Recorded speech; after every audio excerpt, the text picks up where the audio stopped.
Assalamualaikum warahmatullahi wabarakatuh. Sudahkah menanam hari ini?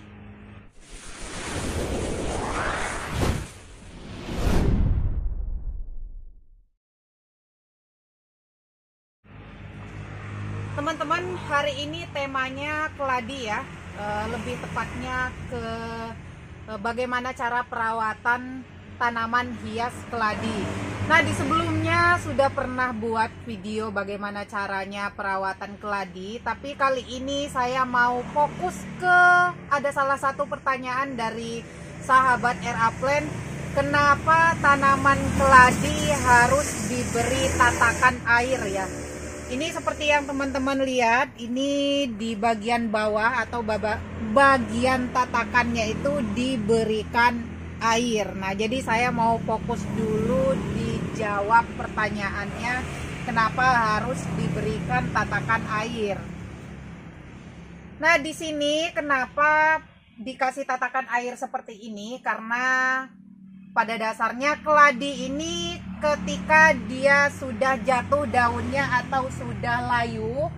Nah, ini ada contoh seperti ini ya. Ini beda ya, beda dengan tanaman-tanaman hias jenis yang lain. Nah, keladi ini ketika dia sudah jatuh layu seperti ini, dia sudah tidak bisa kembali tegak lagi. Nah, itu salah satu kenapa alasannya dia dikasih tatakan air seperti ini, supaya tidak mengalami kekeringan atau kecolongan waktu nyiram ya. Jadi kalau diberi tatakan air seperti ini, minimal 2 mingguan atau 10 hari itu tidak perlu disiram, hanya dengan menambahkan airnya ketika nanti sudah mulai habis. Nah, selain dari harus diberi tatakan seperti ini, sudah jelas medianya harus poros ya, atau harus berongga. Nah, di sini juga ada pertanyaan teman-teman yang baru pemula ngikutin channelnya RA Plant, media yang tepat untuk keladi itu apa ya? Nah, kalau misalkan RA Plant, ini RA Plant ya tidak bisa jadi patokan karena biasanya setiap daerah atau setiap suhu dan cuaca itu beda-beda ya kebutuhan suplai nutrisi tanaman.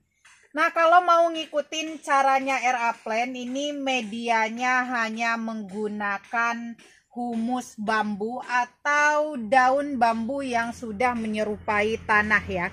Atau kalau misalkan teman-teman nggak punya humus bambunya, bisa daun bambunya yang sudah lapuk atau daun bambunya yang sudah dicacah-cacah.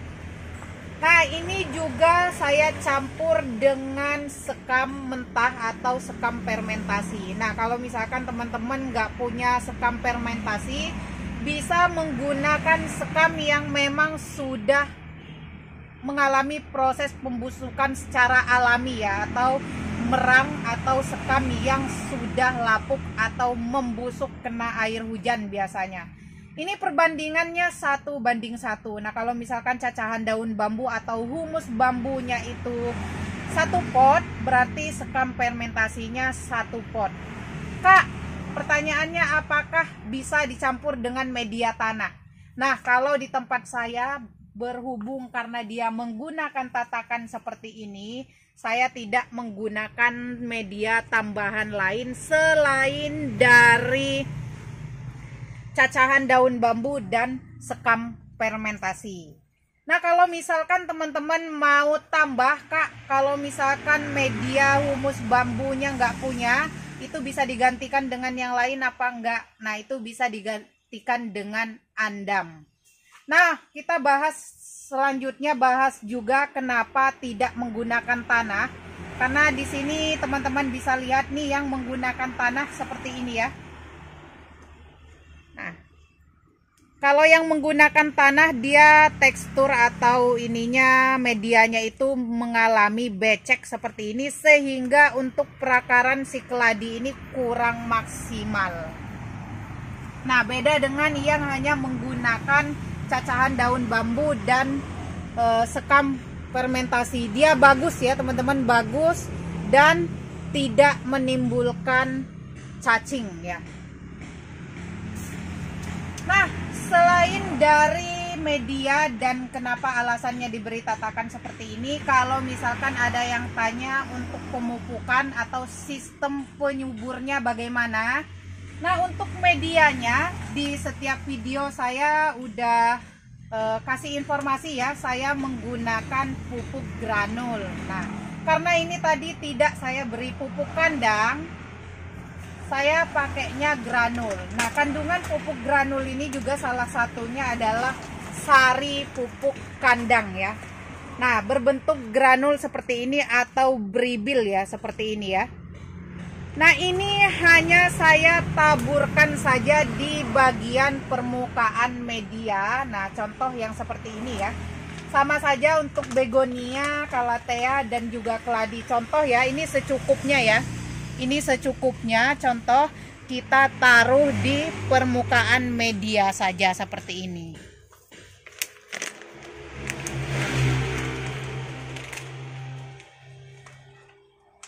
Nah, untuk pemberiannya ini karena sistemnya adalah slow release atau dia terurainya itu lambat ya, berproses. Ini pemakaiannya 4 bulan sekali pengaplikasian. Nah, ini yang untuk medianya atau bisa dikatakan pengganti pupuk kandangnya. Nah, terus untuk pupuk rutinnya, ini untuk penyubur daun atau masa pertumbuhannya, biar daunnya besar-besar dan sehat, subur, saya menggunakan POC ya. POC ini adalah makanan atau nutrisi kebutuhan untuk tanaman. Terus ini vitamin atau zat perangsang tumbuh ya. Jadi untuk perangsang tumbuh. Jadi ini vitaminnya, ini penyuburnya. Nah, biasanya saya untuk dosis untuk teman-teman yang udah pernah beli di saya ulangi lagi, dosisnya yang POC ini 3 tutup botol. Yang hormoniknya 1 tutup botol untuk kurang lebih 15 liter air. Nah, biasanya saya biar enak ngukurnya, saya taruh di ember air 10 liter. Saya kasih 3 tutup dan 1 tutup. Nanti saat mau penggunaan saya pakainya botol ini. Seperti ini ya. Jadi bisa digunakan seminggu sekali untuk yang ini. Ini nutrisi rutin 1 minggu sekali. Atau kalau misalkan teman-teman nggak sempat bisa per 10 hari sekali. Nah, selain dari penyubur media dan juga penyubur daun, ini juga penting untuk teman-teman yang merawat keladi ya. Ini biasanya suka tumbuh kutu-kutuan ya atau hama. Nah, makanya jangan lupa gunakan BPR ya. Kalau ini saya pakainya BPR. Nah, teman-teman yang lain bisa menggunakan insektisida. Kalau yang ini adalah pengendali hayati. Nah, pengendali hayati ya. Ini pengendali hayati bentuknya tepung sama mirip-mirip dengan antrakol ya. Nah, terus kalau misalkan untuk hama seperti ini atau insektisida ya, kalau yang kimia, kalau ini pengendali hayatinya saya campur dengan antrakol ya. Antrakol ini adalah fungisida. Nah, saya campur kalau untuk yang ini. Nah, untuk penyemprotannya itu di sore hari. Nah, untuk yang ini. Jadi ini untuk fungisida ya. Contohnya kalau misalkan daunnya itu suka busuk, umbinya suka busuk, terus suka bercak ya, terus dorman seperti itu, ini diberi rutin ini sebulan sekali ya. Untuk BPR juga sebulan sekali. Nah, bisa nggak Kak kalau misalkan khawatir kena hama disemprotkan seminggu sekali? Bisa, tapi diselang-seling ya. Kalau misalkan ini seminggu sekali, seminggu berikutnya pakai ini. Nah, oke ya teman-teman, untuk teman-teman yang tanya kenapa menggunakan tatakan ya sudah terjawab juga, dan tips merawatnya biar dia subur juga sudah dijelaskan ya. Semoga bermanfaat untuk teman-teman. Nah, ini bisa lihat contoh ya untuk Red Jaguar. Nah, di Red Jaguar saya juga coba-coba untuk memberikan contoh sama teman-teman semua ya, biar enak. Ini yang menggunakan sekam fermentasi dan cacahan daun bambu. Dia cepat besarnya. Beda dengan yang hanya menggunakan tanah dan sekam ya.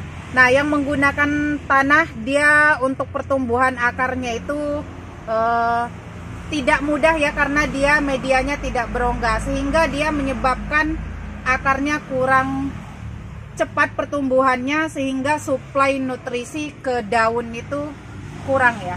Jadi perbedaannya terlihat ya. Ini yang menggunakan tanah, yang rata-rata diberi campuran tanah.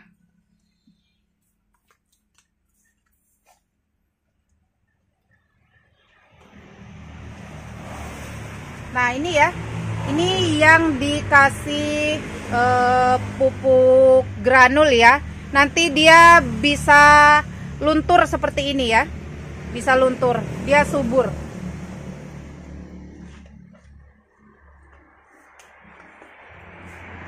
Oke teman-teman, itu tadi tips merawat keladi dari RA Plan ya. Jadi untuk teman-teman yang beda pendapat atau misalkan penggunaan medianya nggak harus ngikutin RA Plan juga ya, tergantung dengan kebiasaan. Karena untuk keladi juga bisa pakai lumut ya.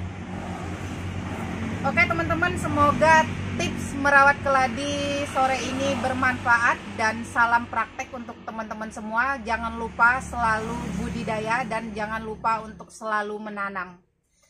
Oke, seperti biasa saya ucapkan mohon maaf yang sebesar-besarnya apabila ada kata-kata yang salah ucap, dan juga mohon maaf jika berbeda pendapat. Oke, akhir kata wabillahi taufiq walhidayah. Wassalamualaikum warahmatullahi wabarakatuh. Salam bercocok tanam.